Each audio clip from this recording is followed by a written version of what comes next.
ఓం శ్రీ గురుభ్యో నమః. ధర్మాధర్మాలు ఎక్కడ ఉన్నాయి అంటే, కృతయుగంలో ధర్మం 4 పాదాల మీద నడిచేటువంటిది. అందరూ కూడా ధర్మబద్ధంగా జీవిస్తూ తోటి వారికి చేసినటువంటి సాయం చేసేటువంటి వారు. ఇక్కడ అధర్మానికి తావు అనేటువంటిది లేదు. ఆ తర్వాత వచ్చినటువంటి త్రేతాయుగంలో ధర్మ రూపంలో అయోధ్యానగరంలో శ్రీరాములు వారు ఉన్నారు. అలాగే అధర్మ రూపంలో సముద్రానికి అవతల లంకలో రావణాసురుడు ఉన్నాడు. అతనికి ఎన్ని మంచి లక్షణాలు ఉన్నా కూడా సోదరిపై ఉండేటువంటి ప్రేమతోటి ఆమెకు అవమానం జరిగినటువంటి భావంతో సత్యాసత్యాలని గమనించకుండా మహాపతివ్రతైనటువంటి సీతాదేవిని అపహరించి లంకలో దాచి ఉంచాడు.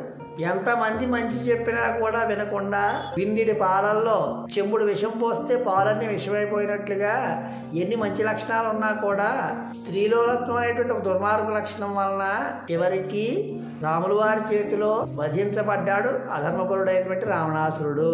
ఈ యుగంలో ధర్మం 3 పాదాల మీద నడిచేటువంటిది. ఆ తర్వాత వచ్చినటువంటి ద్వాపర యుగంలో ధర్మాధర్మాలు రెండూ కూడా ఒకే ఇంట్లోకి పాండవ కౌరవుల రూపంలో వచ్చి చేరాయి.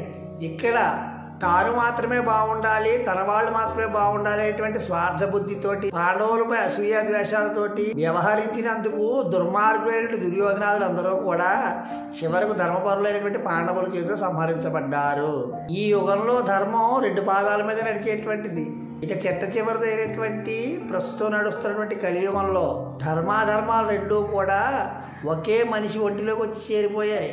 అంటే ప్రతి వ్యక్తిలోనూ కూడా తాము అంగీకరించినా అంగీకరించకపోయినా ధర్మాధర్మాలు అనేటువంటివి రెండూ నడుస్తూనే ఉన్నాయి.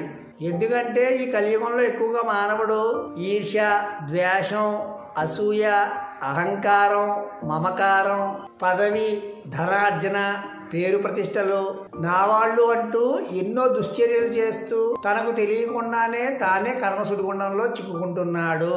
అలా కాకుండా ఉన్నదాంతో తృప్తి పడడం, తన బాధ్యతలను తను సక్రమంగా నిర్వర్తించడం, నిజాయితీగా ఉండడం వలన త్రేతాయుగంలో రాముడిలా అలాగే ద్వాపర యుగంలో పాండవులలా ఏమి ఉన్నా ఏమి లేకపోయినా ఆనందంగా జీవించగలడు. అలా కాకుండా వ్యామోహాలకు వ్యసనాలకు లోనై రావణాసురుడిలాగా దుర్యోధనులా జీవించినట్లయితే వాళ్ళలాగే మానవుడు కూడా పతనమైపోతాడు. కాబట్టి ధర్మాధర్మాలను విచక్షణా జ్ఞానంతో గుర్తించి ఓర్పు సహనాన్ని కలిగి మంచి నడవడికతో జీవించినట్లయితే అటువంటి మానవుడే ధన్యుడు. అందువలన ధర్మం ఒంటి పాదంపై నడిచేటువంటి ఈ కలియుగంలో మనల్ని మనమే ఉద్ధరించుకోవాలి. మనల్ని ఎవ్వరూ ఉద్ధరించరు. లోకా సమస్త సుఖినో భవంతు. స్వస్తి.